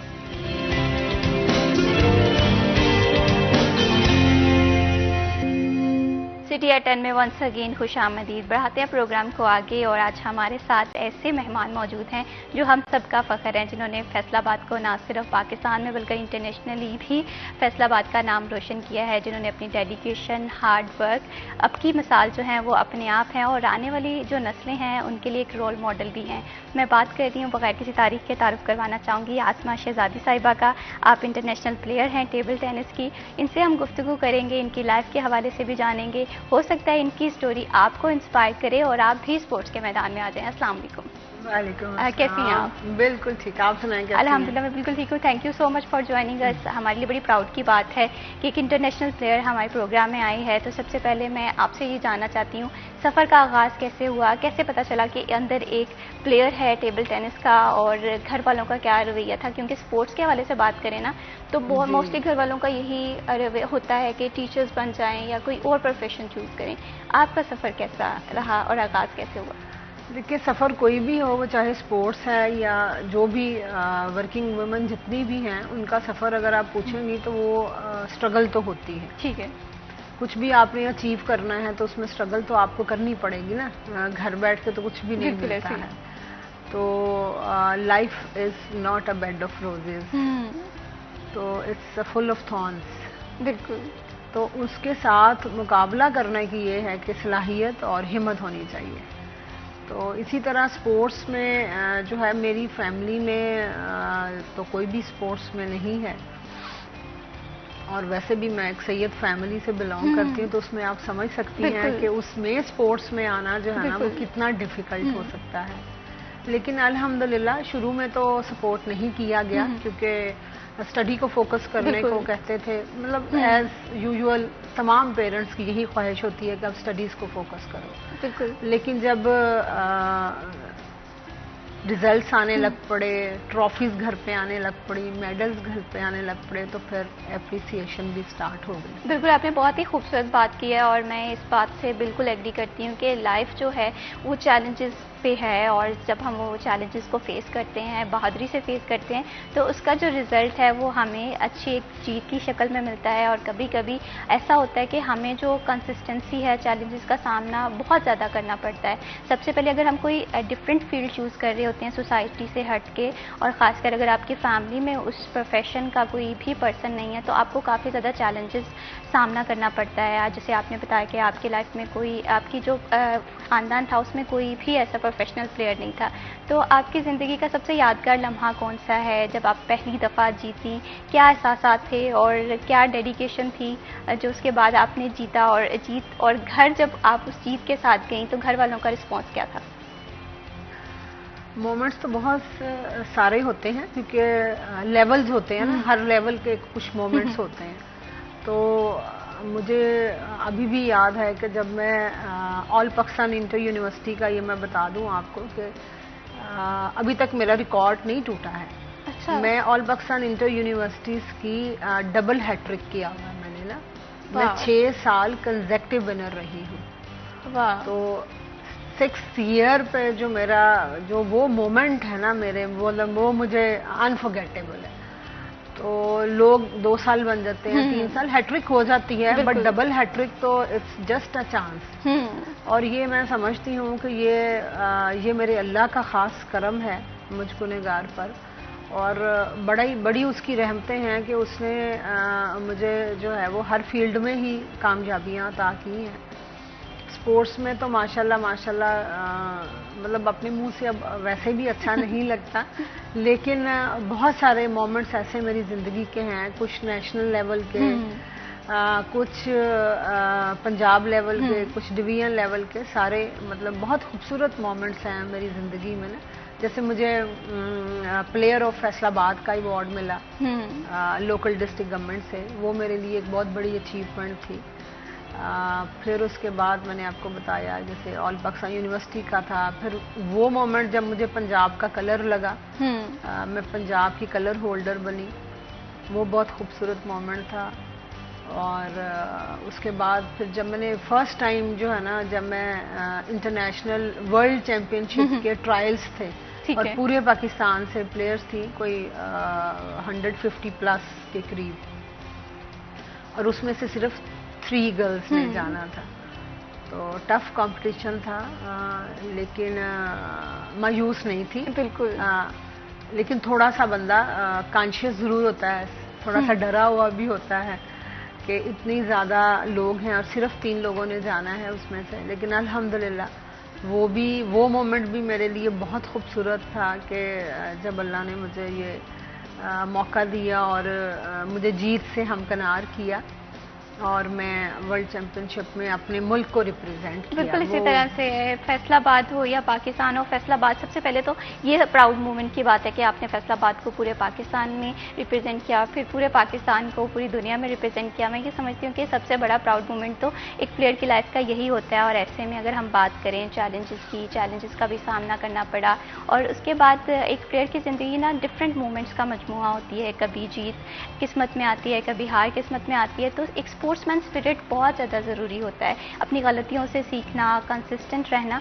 बहुत सारे लोग हैं जो कि स्पोर्ट्स में आना चाहते हैं लेकिन वो सीखते नहीं हैं, ठीक है। तो ख़वातीन जो कि स्पोर्ट्स के मैदान में आना चाहती हैं, आप उनके हवाले से क्या बात करेंगे? अगर मैं जितना जानती हूँ ऐसी ख़वातीन भी हैं जिनमें बहुत ज़्यादा जज्बा है, लेकिन एक चीज़ जो है वो ये है कि हार का डर। एक प्लेयर को हार का डर होना चाहिए या नहीं होना चाहिए? और जो लोग स्पोर्ट्स के मैदान में आना चाहते हैं उनके लिए क्या क्या क्वालिटीज़ या क्या क्या एबिलिटीज़ उनमें होना चाहिए? देखिए, क्वालिटीज़ और एबिलिटीज़ ये 2 डिफरेंट चीज़ें हैं। कुछ चीज़ें होती हैं वो गॉड गिफ्टेड होती हैं, ठीक है। और फिर जो गॉड गिफ्टेड चीज़ें होती हैं ना, कोचेस जो होते हैं या आपके जो भी जिनसे आप इंस्पायर हैं, या फिर उनका काम है कि वो आपकी उन्हीं क्वालिटीज़ को निखार देते हैं, पॉलिश कर देते हैं, जिससे आप निखर जाते हैं। बिल्कुल ऐसे ही। हीरे को भी तलाशना पड़ता है, तो तराशने के बाद ही हीरा जो है ना वो अपनी चमक दमक जो है ना वो लोगों को दिखाता है। तो एक जौहरी की जैसे ज़रूरत होती है। तो ऐसे ही मैं समझती हूँ कि ये जो आपने बोला ना कि हार का डर, देखिए सबको नए आने वाले प्लेयर्स को भी और वो प्लेयर्स जो ऑलरेडी अपने जो है वो अच्छा परफॉर्म कर रहे हैं, उन सब के लिए मेरा एक मैसेज भी समझ लें, या मेरी एक चीज़ जो मैं कहूँगी कि मैं I really want to convey them, कि हर रात की सुबह है। बिल्कुल, इस बात से तो घबराना ही नहीं चाहिए। ये अल्लाह का निज़ाम इतना मजबूत निज़ाम है कि जिसको आप हिला ही नहीं सकते। इसी निज़ाम का हिस्सा है हम। बिल्कुल ऐसे ही है, ठीक है। और हर बंदे की जिंदगी में ये नहीं कि सिर्फ प्लेयर्स के, जितने भी ह्यूमन बीइंग्स हैं उनमें अगर कुछ ऐसे दुख वाले या ऐसे हार वाले मोमेंट्स आते हैं तो समझ लें कि फिर जीत पक्की है। बिल्कुल ऐसे ही है। आगे जीत है, हार लिया ना, अब तो हार लिया, हार को फेस कर लिया, अब तो आगे जीत है, आगे बढ़ना है। तो ये वो मोमेंट होता है जहां पे आपने गिव अप नहीं करना, क्योंकि एक दफा जो बच्चा गिरेगा उसने उठना ही है। This is a law of nature. बिल्कुल, इसमें हमारा कोई कमाल नहीं है, ये अल्लाह का बनाया हुआ एक निजाम है कि जो गिरेगा उसने खड़े होना है। बिल्कुल ऐसे ही। उसके बाद खड़े होना ही बनता है ना। तो उस मोमेंट पे नहीं घबराना, फिर आपने उठना है और उठना है। और आप उठने के वक्त आपके अंदर जो जोश, जो जज्बा, जो शिद्दत होगी, वही आपको कामयाबियों की मंजिलें तय करवाएगी। बिल्कुल इसी तरह से है कि इंसान को अपनी लाइफ में गिव अप नहीं करना चाहिए। एक स्पोर्ट्समैन के स्पिरिट के हवाले से भी बात करें और पूरी ज़िंदगी के हवाले से भी बात करें। हम अक्सर देखते हैं कि एक बात कहते हैं कि गुड एंड बैड डेज इंसान की लाइफ में आते रहते हैं। अगर अच्छा वक्त हमेशा नहीं रहता तो बुरा वक्त भी इंसान की ज़िंदगी में हमेशा नहीं रहता। बस ज़रूरत ये बात की होती है कि हमें हौसले से, हमें जज्बे से, हमें डेडिकेशन से, हार्ड वर्क से काम करना है। और मैं ये समझती हूँ कि एक चीज़ है वो स्पोर्ट्स है, वो आपकी एजुकेशन है, वो आपकी प्रैक्टिकल लाइफ है, वो आपकी पर्सनल लाइफ है, अगर आप कंसिस्टेंट रहते हैं और डेडिकेशन से काम करते हैं, हार्डवर्क से काम करते हैं, तो आपके तमाम तर चैलेंजेस जो हैं वो कवर अप हो जाएंगे और आसानियाँ जो हैं वो आपकी ज़िंदगी में आएंगी। यहाँ पर आसमा साहिबा, अगर हम फैसलाबाद के हवाले से बात करें, फैसलाबाद में बहुत सारी ख़वातीन हैं जो स्पोर्ट्स में आना चाहती हैं, लेकिन उन्हें एक राइट डायरेक्शन नहीं मिल रही होती कि कौन सी राइट डायरेक्शन है, कौन सा राइट पाथ है। अगर फैसलाबाद के हवाले से स्पेसिफिकली बात की जाए, यहाँ पर टेबल टेनिस के कितने मौके हैं? मौके तो अगर देखे जाएं तो बहुत ज़्यादा नहीं है, लेकिन हैं ज़रूर। ठीक है। अभी तो रिसेंटली जो अल-फतेह स्पोर्ट्स कॉम्प्लेक्स है उसमें टेबल टेनिस का इंडिपेंडेंट एकेडमी बनाई है, जिसको मैं रन कर रही हूँ। तो अभी तो हमारे पास माशाल्लाह इंटरनेशनल स्टैंडर्ड का हॉल आ गया है। सही। तो अभी तो कोई मुश्किल ही नहीं है। जो भी कोई टेबल टेनिस में आगे बढ़ना चाह रहा है वो राब्ता कर सकता है, कांटेक्ट कर सकता है, और मैं उसको पूरा गाइड भी करूँगी और पूरा सपोर्ट भी करूँगी। बिल्कुल इसी तरह से है। टेबल टेनिस के हवाले से बात करें तो अपॉर्चुनिटीज़ फैसलाबाद में है, लेकिन स्पोर्ट्स के हवाले से बात करें, फैसलाबाद में लिमिटेड अपॉर्चुनिटीज़ हैं, लेकिन इन लिमिटेड अपॉर्चुनिटीज़ को आपने गेन किस तरह से करना है, आपने यूटिलाइज़ करना है, किस तरह से करना है। अगर आपके पास टैलेंट मौजूद है तो मैं ये समझती हूँ कि टैलेंट जो है वो अपना रास्ता खुद तलाश कर लेता है, लेकिन एक चीज़ जो है वो बहुत ज़्यादा ज़रूरी होती है, वो ये होती है कि आपको अपने आप को पहचानने की ज़रूरत है। सोसाइटी का प्रेशर भी होगा, जाहिर सी बात है। जब आप एक डिफरेंट पाथ चूज़ करते हैं तो उस डिफरेंट पाथ के लिए चैलेंजेस भी डिफरेंट होते हैं, उसके लिए डेडिकेशन भी ज़्यादा चाहिए होती है, उसके लिए कंसिस्टेंसी भी ज़्यादा चाहिए होती है। तो अगर आप कहते हैं कि ना चूज़ डिफरेंटली, तो आपको जाहिर सी बात है चैलेंज जो है वो डिफरेंट फील करने पड़ेंगे और साथ ही साथ उन्हें फेस भी करना पड़ेगा। तो मुश्किलों से इंसान को नहीं घबराना चाहिए। तो यहाँ पर आसमा शहजादी साहिबा, आपसे मैं एक चीज़ जानना चाहती हूँ। जैसे अभी हमने बात की कि ज़िंदगी में हार जीत तो चलती रहती है, इंसान अपनी हार से भी सीखता है और जीत से भी सीखता है। तो आपके मैदान का सबसे मुश्किल टाइम कौन सा था, जब आप फॉर एग्जांपल आपको फील हुआ कि ये जो टाइम है ये बस गुजर जाना चाहिए? इस पर हम ज़रूर आपसे बात करेंगे, लेकिन अभी वक्त तो एक छोटी सी ब्रेक का, कहीं मत जाइए, हमारे साथ रहिए।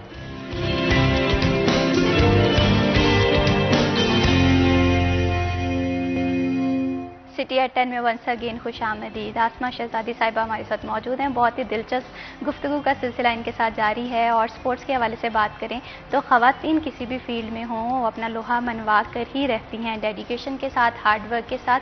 चैलेंजेस भी बहुत ज़्यादा आते हैं, और जैसे हम ब्रेक पे जाने से पहले बात कर रहे थे कि इंसान की फितरत में जब भी वो कोई डिफरेंट पाथ चूज़ करता है तो उसके लिए स्ट्रगल के जो पाथ होता है वो थोड़ा डिफरेंट होता है, और कभी कभी इंसान नाउमीद भी होता है, मायूस भी होता है, गिव अप करने की भी सिचुएशन आती है। तो ऐसे में इंसान के अंदर से एक आवाज़ आती है कि आपको आगे बढ़ना है।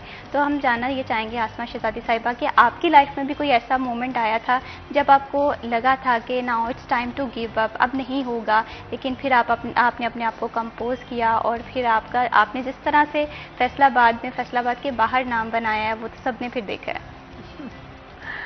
अच्छा, अब इसको मैं आपके सवाल को के जवाब में ख़ुद को कहूँ कि ये लकीली है या मुझे अल्लाह ताला ने जो है वो बहुत स्ट्रॉन्ग नर्व्स के साथ पैदा किया है या क्या है, मुझे नहीं पता। लेकिन ये चीज़ मेरे पास बहरहाल है गॉड गिफ्टेड कि मैं गिव अप नहीं करती। सही। कभी सोचा भी नहीं कि लाइफ में? कभी नहीं, never ever in my whole life मैंने कभी गिव अप का नहीं सोचा।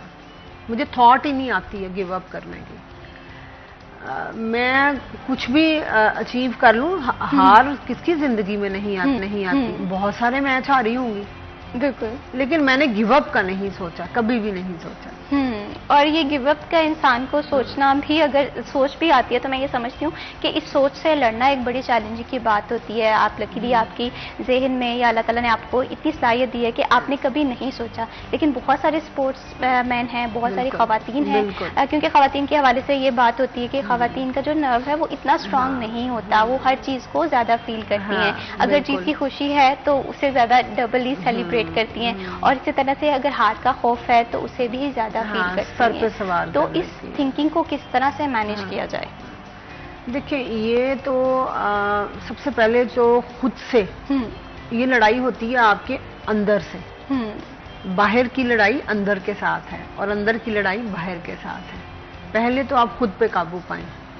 बाकी जो आपके इर्द गिर्द के लोग हैं ना, वो आपको उसके बाद सपोर्टिव लगेंगे। बिल्कुल ऐसे ही है। क्योंकि पहले आपको अंदर से मजबूत होना है, और अंदर से मजबूत होने के लिए आपको मोटिवेटेड रहना है। खुद को मोटिवेट आप नहीं रखेंगे तो दुनिया तो चाहेगी कि गिरे है तो इसको और गिरा दें। वो तो गिरे को गिराती है ना, उठाने वाला हाथ तो बहुत कम आपको मिलेगा। ऐसे ही है। तो इसलिए आपने सबसे बड़ी जो एक प्लेयर, अगर हम स्पोर्ट्स की बात कर रहे हैं, तो एक प्लेयर को जो सबसे बुनियादी जो चीज है जो उसके अंदर होनी चाहिए वो है कि आप डिपेंडेंट मत हो। बिल्कुल डिपेंड, अगर आप डिपेंडेंट होंगे तो वो फिर अगले की मर्जी है कि वो आपको किस डायरेक्शन में लेके चलता है। One should be focused. बिल्कुल, आपको पता है आपने जिंदगी में क्या अचीव करना है, आपका टारगेट क्या है लाइफ का, और उसको अचीव करने के लिए जो हर्डल्स हैं उसमें आपको अगर कोई बंदा मिल जाता है, कोई ऐसा सपोर्ट, कोई पिलर, कोई ऐसा आपको प्लेटफॉर्म मिल जाता है, तो उसको आप जरूर अवेल करें। बिल्कुल इसी तरह से। लेकिन आप खुद फोकस्ड रहें, डिट्रैक मत हो। बिल्कुल, सबसे पहले अपने आप से एक वादा करने की ज़रूरत होती है इंसान को कि आई एम द बेस्ट। और जब आप अपने आप को बेहतरीन समझते हैं, यकीनन हार और जीत जो है वो ज़िंदगी का हिस्सा है, वो चलती रहती है, लेकिन इसमें अपने आप को एक बात एम्पावर करना, अपने आप को मोटिवेट रखना बहुत ज़्यादा ज़रूरी है। हम में से बहुत सारे ऐसे लोग हैं जिन्हें लाइफ में बहुत ज़्यादा डिफ़िकल्टीज़ का भी सामना करना पड़ता है, चैलेंजेस भी होते हैं, और वो ये बात सोचते हैं कि काश हमारे पास कोई सपोर्ट सिस्टम होता, काश कोई हमें मोटिवेट करने वाला होता। तो मैं ये समझती हूँ कि अपने आप को सबसे ज़्यादा बेहतरीन ज़रिया जो है वो मोटिवेट करने का आपकी खुद की ज़ात है। खुद को मोटिवेट करें, खुद की सपोर्ट आप खुद बने, क्योंकि मैं ये समझती हूँ कि जब आप कामयाब हो जाते हैं तो आपकी कामयाबी में लाखों लोग आपके लिए क्लैप करने के लिए मौजूद होते हैं, लेकिन जब आप फेलियर को फेस कर रहे होते हैं, फेल हो रहे होते हैं, तो तब आपके कांधे पे थपकी देने वाला कोई नहीं होता। तो इस चीज़ को उन लोगों को मैं ये मैसेज देना चाहूँगी जो स्पोर्ट्स में आना चाह रहे हैं या कोई भी फील्ड में जाना चाह रहे हैं, लेकिन उन्हें एक डर है गिव अप करने के हवाले से हो, सोचने के हवाले से हो, डिफरेंट सोच रखते हो, तो आपने ये अपनी ज़िंदगी में जो जज्बा है ये अपना लेना है। तो इसमें मैं आपसे ये जानना चाहती हूँ कि अगर ग्राउंड के हवाले से बात करें, आपने बताया कि प्राउड मोमेंट्स आपकी लाइफ में बहुत ज़्यादा है, हेक्टिक रही, डबल हेक्टिक, इसी तरह से हार से डील करना बहुत ज़्यादा ज़रूरी है, फेलियर से डील करना बहुत ज़्यादा ज़रूरी है। तो आप किस तरह से फेस करती हैं अगर तो कभी हार जाएं, तो क्या स्पोर्ट्समैन के लिए हार को डील करना, हार से सीखना कितना ज़्यादा ज़रूरी है?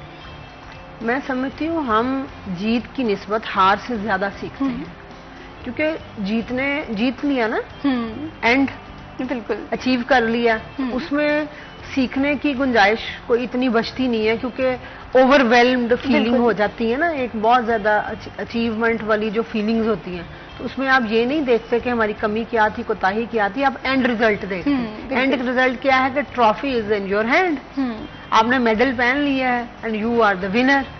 तो जो हार है ना, हार हमें बहुत कुछ सिखाती है अगर हम सीखना चाहें। इसीलिए मैं कहती हूँ गिव अप नहीं करना, अपने हार की रीजंस ढूंढो और उन रीजंस को ढूंढ के फोकस स्पेशली करके उन पे मेहनत करो। बिल्कुल, उस अपना जो आपका वीक पार्ट है ना, जिसकी वजह से आप हारे हो, अच्छा सिर्फ अपना ही नहीं, अपना तो वीक पार्ट आपने देख लिया, वीक पार्ट देख के फिर देन आप उस पर फोकस हो जाओ, और देन फिर आप उसके लिए अपने ट्रेनिंग सेशंस डिजाइन करो। आप अपने कोच से मिलो, मैनेजर से मिलो, जिससे भी मिलना है, आप खुद को देखो, फिर आपकी अपनी खुद की एबिलिटीज को देखो, खुद की आप अपनी बॉडी की स्ट्रेंथ को देखो। बिल्कुल, कि वो जो आपका स्ट्रक्चर आपके लिए तैयार किया गया है, वो क्या आप उसको मीट कर सकोगे? वो आपके अकॉर्डिंग, क्योंकि ये ना हो कि वो आपसे हाई हो जाए, आप फिर वहां पे डिसअपॉइंट हो जाएंगे कि ये तो मेरे से हो ही नहीं रहा। अक्सर ये होता है कि हम जो हमारे सामने प्लेयर है, जो हमारा मतलब जूनियर है, या जिसको हमने कोचिंग देनी है, यहाँ पर अनफॉर्चुनेटली कोच जो है वो सिर्फ फिजिकल ट्रेनिंग को कोचिंग कहते हैं। बिल्कुल, साइकोलॉजिकल ट्रेनिंग तो कहीं है ही नहीं, मोटिवेशनल ट्रेनिंग तो कहीं है ही नहीं। आप उठा के देख लें, पूरे पाकिस्तान में नहीं है। बिल्कुल ऐसे ही है, सिर्फ exercise, training, hard work and that's it. बिल्कुल, और मैं ये समझती हूँ कि जब इंसान मेंटली लो फील कर रहा है, अगर उसके पास ठीक है पावर है, वो अच्छा ग्राउंड में परफॉर्म कर लेता है, लेकिन अगर वो दिमागी तौर पे प्रिपेयर्ड नहीं है, चैलेंजेस हैं, स्ट्रगल है, जूम आउट है जिंदगी से, तो ये चीज़ को मैनेज करना बहुत ज़्यादा ज़रूरी होता है प्लेयर के लिए। लेकिन अनफॉर्चुनेटली यहाँ पर उस तरह से अपॉर्चुनिटीज़ नहीं है। तो कभी आसमा शहजादी साहिबा, आपने क्योंकि ग्राउंड्स को बहुत करीब से देखा है, जीत भी आपकी ज़िंदगी का हिस्सा रही है, हार से भी आपने बहुत कुछ सीखा है, तो वुमेन एम्पावरमेंट के हवाले से आपने सोचा हो कि ग्राउंड में ये तब्दीलियां करने की ज़रूरत है और मैं इस चीज़ को चेंज करके रहूँगी? देखिए, इसमें बहुत सारे फैक्टर्स फिर इन्वॉल्व हो गए कि इसमें जब आप आते हैं तो सबसे पहले आपके जो है वो लोकल डिस्ट्रिक्ट गवर्नमेंट है, जैसे फिर देन पंजाब है, फिर पाकिस्तान है, ये सारी आपके लिए सपोर्टिव होंगे तो आप कुछ कर पाएंगे। बिल्कुल, उसके बगैर आप कुछ नहीं कर पाते। लेकिन हाँ, एज ए इंडिविजुअल अगर आप बात करें तो एज ए इंडिविजुअल मुझे जहां पर जो भी प्लेयर लगता है कि ये बहुत ज्यादा इसके अंदर पोटेंशियल है, बट ही और शी इज मेंटली वीक, तो मैं उसको अपने पास बुला के जरूर गाइड करती हूँ कि आपका वीक पोर्शन ये है, इस पे मेहनत करो, इस पे आपको मेहनत करने की जरूरत है। तो जितना मैं अपना हिस्सा डाल सकती हूँ मैं अपने लेवल पे जरूर डालती हूँ।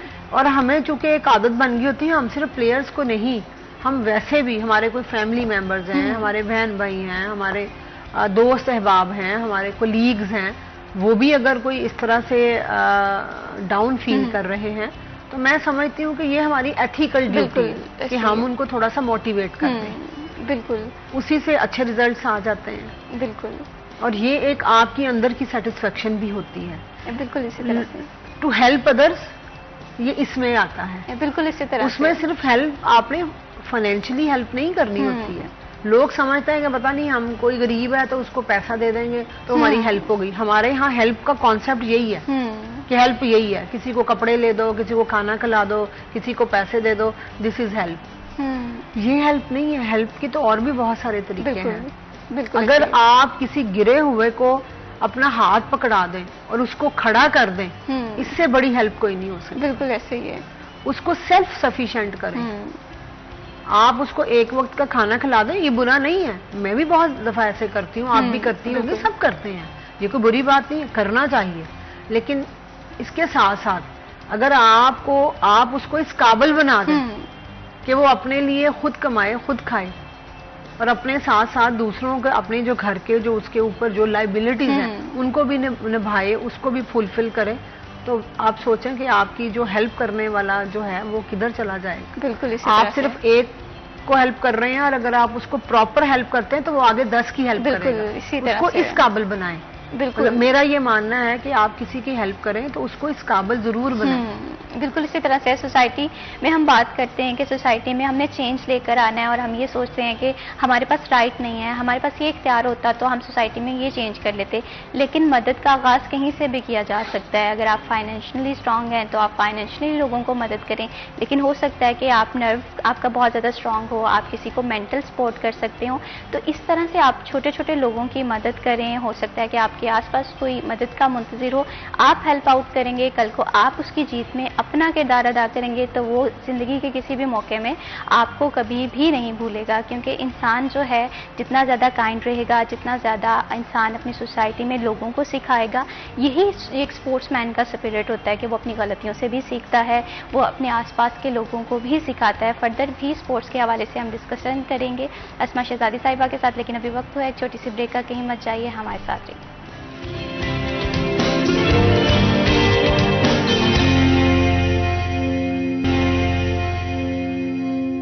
सिटी एट 10 में वंस अगेन खुश आमदीद। ख़वातीन कहीं भी हों, अपनी जो जीत है, अपनी सलाहियत है, अपनी हार है, सीख है, उससे सोसाइटी में बेहतरीन रिफॉर्म्स लेकर आ सकती हैं। स्पोर्ट्स है, एजुकेशन है, कोई भी फील्ड है, मैं ये समझती हूँ कि जहाँ पर आपको ख़वातीन का किरदार नज़र आएगा वहाँ पर उस डिपार्टमेंट में आपको तरक्की भी नज़र आएगी, इस्लाहात भी नज़र आएंगी, रिफॉर्म्स भी नज़र आएंगी। लेकिन अनफॉर्चुनेटली हम पाकिस्तान के हवाले से बात करें, फैसलाबाद के हवाले से बात करें, बहुत सारी ख़वातीन में बहुत ज़्यादा टैलेंट है, लेकिन इस टैलेंट को शो करने के लिए लिए उनके पास अपॉर्चुनिटीज़ नहीं है, लेकिन अगर उनके पास अपॉर्चुनिटीज़ हैं तो उनके आसपास ऐसे लोग नहीं हैं जो उन्हें कॉन्फिडेंस मुहैया कर सकें कि वो भी आगे बढ़ सकती हैं।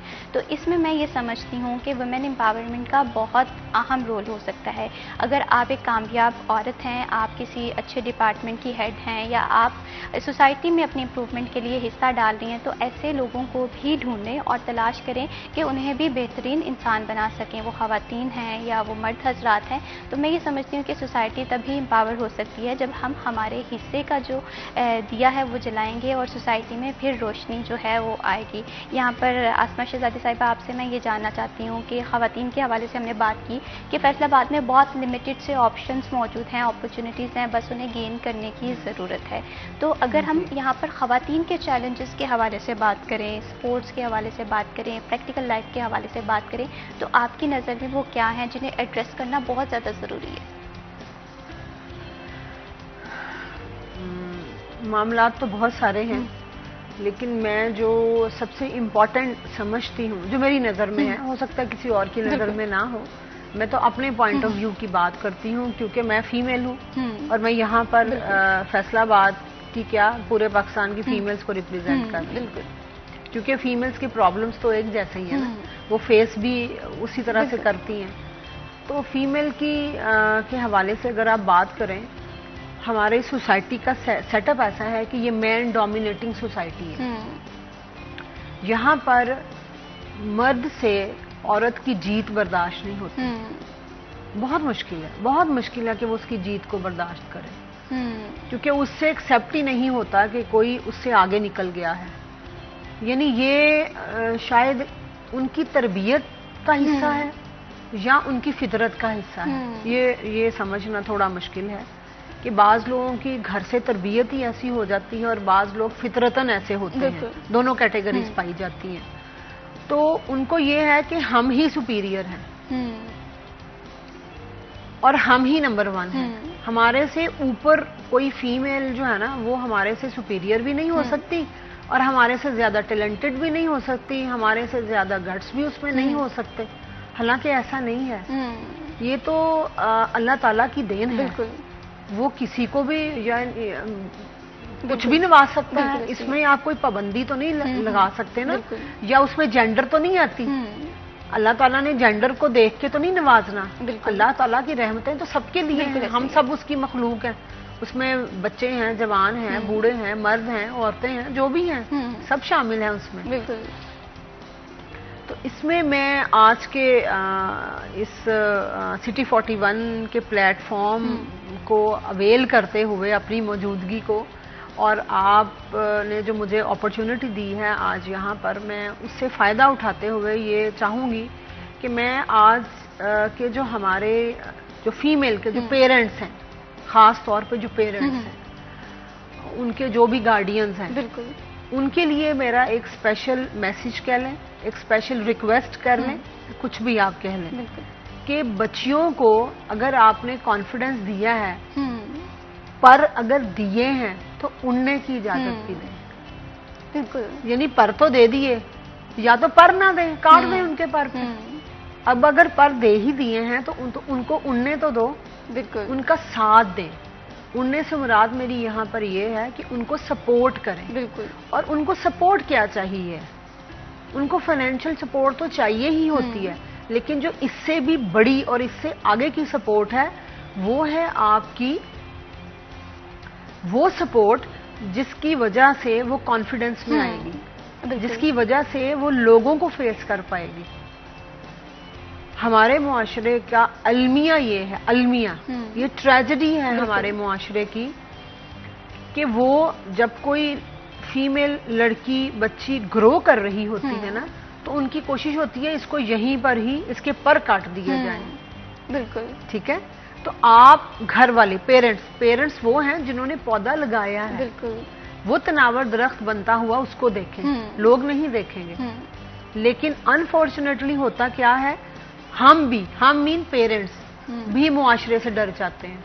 बिल्कुल ऐसे ही होता है, लोगों की बातों से डर जाते हैं। देखिए, लोगों का काम है बातें करना, उनको करने देना उनका काम। आप उनके काम में दखल अंदाजी ना करें, वो आपके काम पे इफेक्ट नहीं होने चाहिए। आप अपना जो है ना टारगेट जो है आपने जो करना है ना उसको अचीव करें। आप फोकस्ड रहें। वो हैं आपको डीमोटिवेट करने के लिए आए हैं, बिल्कुल आपका फोकस ब्लर करने के लिए आए हैं। तो हमारी अनफॉर्चुनेटली जो हमारी मतलब बदकिस्मती आप कह लें कि लोग सुनी सुनाई बात को आगे फैला देते हैं, जबकि हमारा दीन क्या कहता है बिल्कुल कि वो बात जब तक कि तुम खुद देख ना लो, खुद अपने कानों से सुनी ना हो, खुद उसको ऑब्जर्व ना किया हो, वो आगे मत फैलाओ। बिल्कुल ऐसे ही है। जबकि यहाँ पर किसी ने कोई बात की नहीं और वो 10 बंदों में बैठ के बिना सोचे समझे कि इस बात का इफेक्ट जिसके बारे में हम कर रहे हैं उस पर क्या होगा, हम कर देते हैं। और वो बात फैलते फैलते देखें उस बच्ची का या उस जो भी है वो उसका भी घर उस सोसाइटी में आता है। बिल्कुल ऐसे ही है। उसके घर के तमाम फर्द भी उसी सोसाइटी का हिस्सा हैं। जब वो उस तक पहुंचता है तो डायरेक्टली इफेक्ट कौन हुआ? वो पर्सन, वो आपकी बिल्कुल बच्ची ऐसे ही है, बिल्कुल जिसको आपने पर दिए हैं और आप खुद ही उसके पर काटने वाले हो गए हैं। लोगों की बातों में आके, लोगों का तो काम है बोलना, उनको बोलने दें। और दूसरी बात यह है कि जब कोई कुछ होता है, किसी में कुछ होता है तो लोग उसके बारे में बात करते हैं ना। घर में एक बंदा बैठा हुआ है जिसको जानता ही कोई नहीं है, उसके बारे में तो कोई बात होगी नहीं। बिल्कुल ऐसे ही। फिर मजे की बात यह है कि घर वाले उस बंदे का कंपैरिजन जो एक घर बैठी हुई बीबी है, यानी आपके बिल्कुल 4 बेटियां हैं, तो चारों बेटियों की नेचर एक जैसी नहीं होगी। कुछ बिल्कुल हाउसवाइफ मतलब बिल्कुल एक घर में रहना पसंद करती हैं, हाउस होल्ड के काम में उनका इंटरेस्ट होता है। एक जो बंदी है उसका जो है वो उसका विजन ही कुछ और है।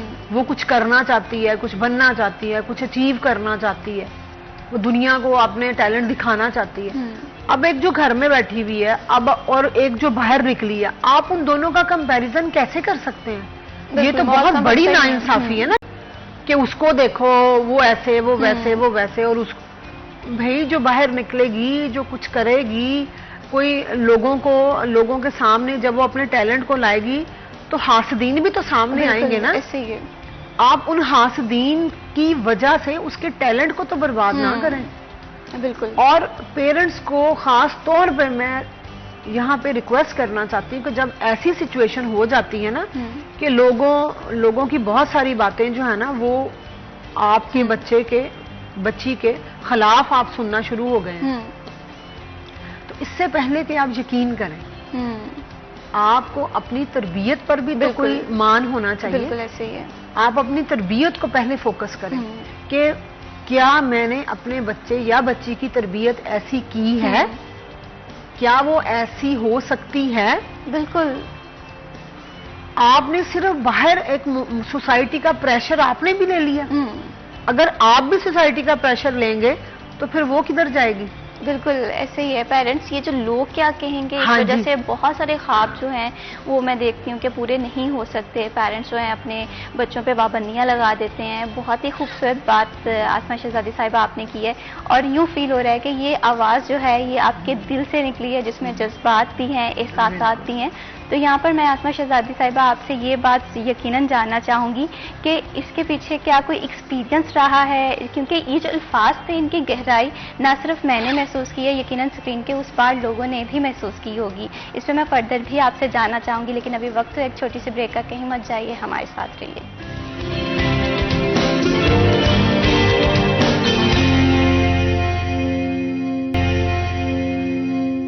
सिटी एट 10 में वंस अगेन खुश आमदीद। एक अच्छा प्लेयर बनने के लिए एक अच्छी मोटिवेशन की ज़रूरत होती है, कंसिस्टेंसी की ज़रूरत होती है, डिसिप्लिन की ज़रूरत होती है।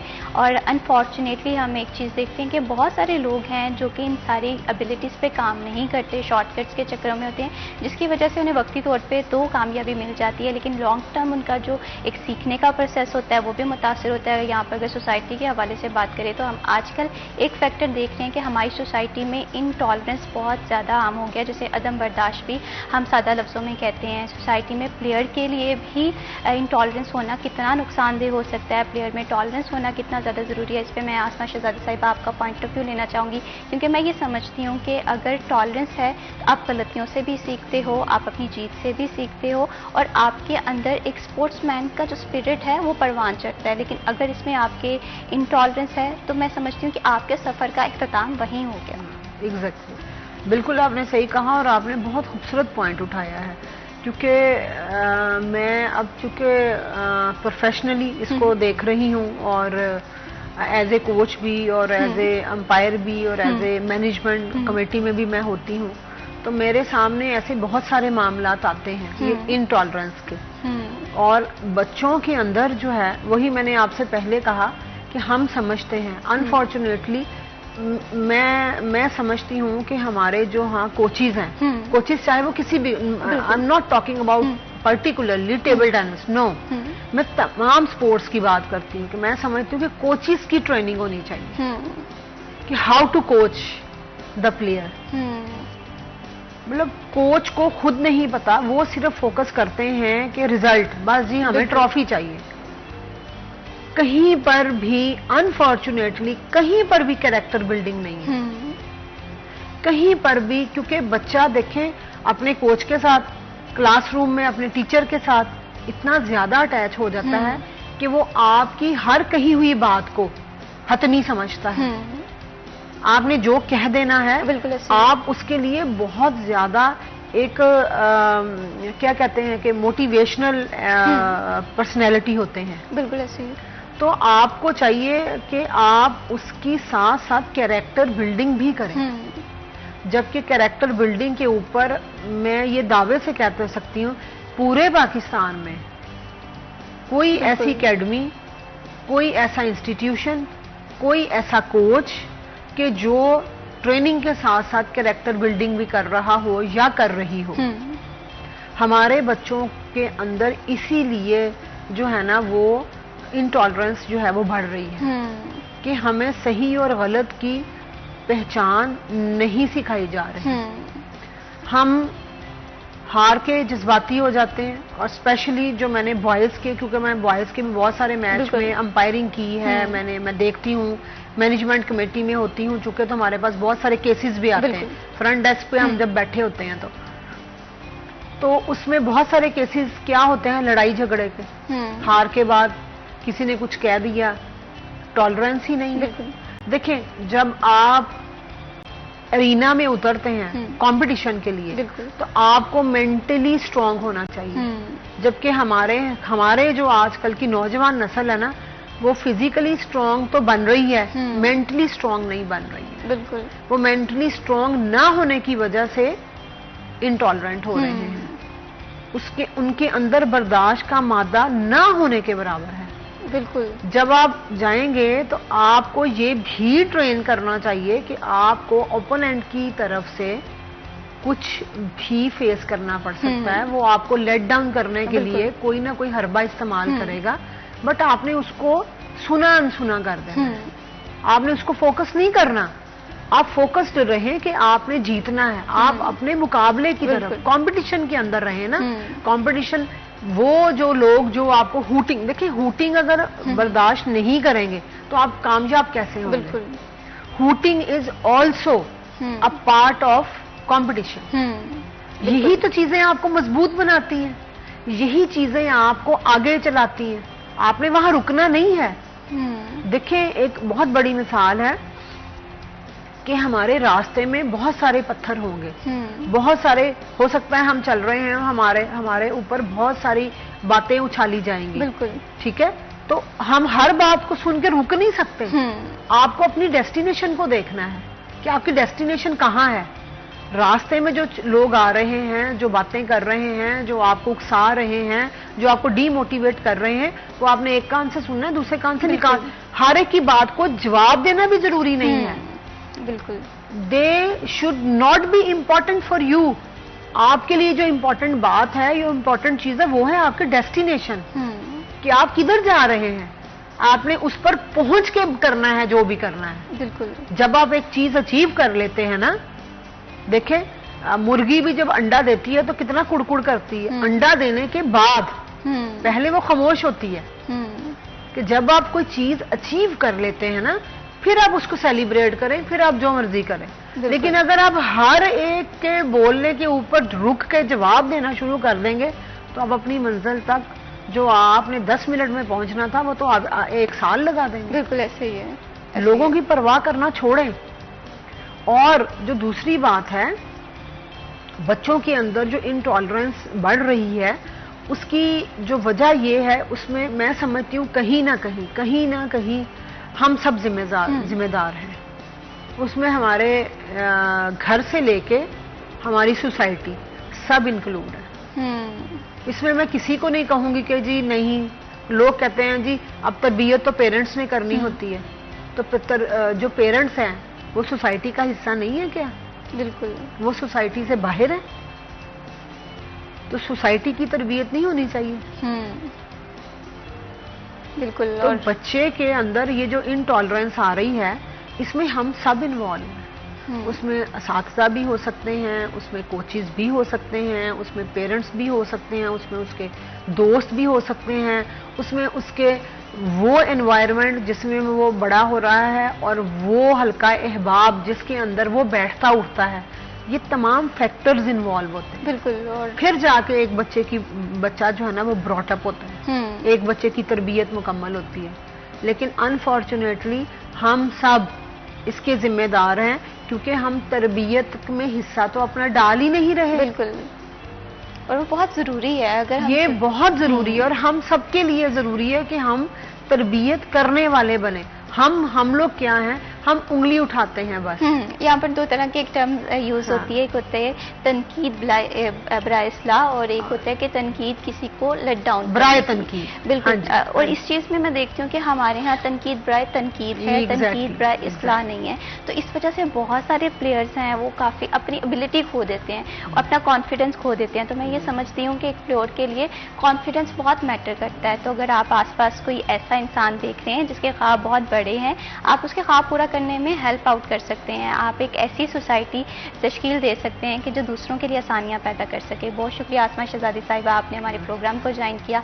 बहुत दिलचस्प गुफ्तगू का सिलसिला आपके साथ था और यकीनन आपके जो अल्फाज थे वो हमारी जो सोसाइटी में बहुत कलीदी किरदार अदा कर सकते हैं। इंटॉलरेंस के हवाले से बात करें, अदम बर्दाश्त के हवाले से बात करें, एंगर मैनेजमेंट के हवाले से बात करें, तो एक प्लेयर में इतनी सलाहियत होनी चाहिए कि ये 3 इश्यूज़ को वो मैनेज करे, फिर जाके कामयाबी उसका मुकद्दर बनती है। अभी इजाज़त दीजिए मैं भी शबीब को, कल के लिए अल्लाह हाफिज़।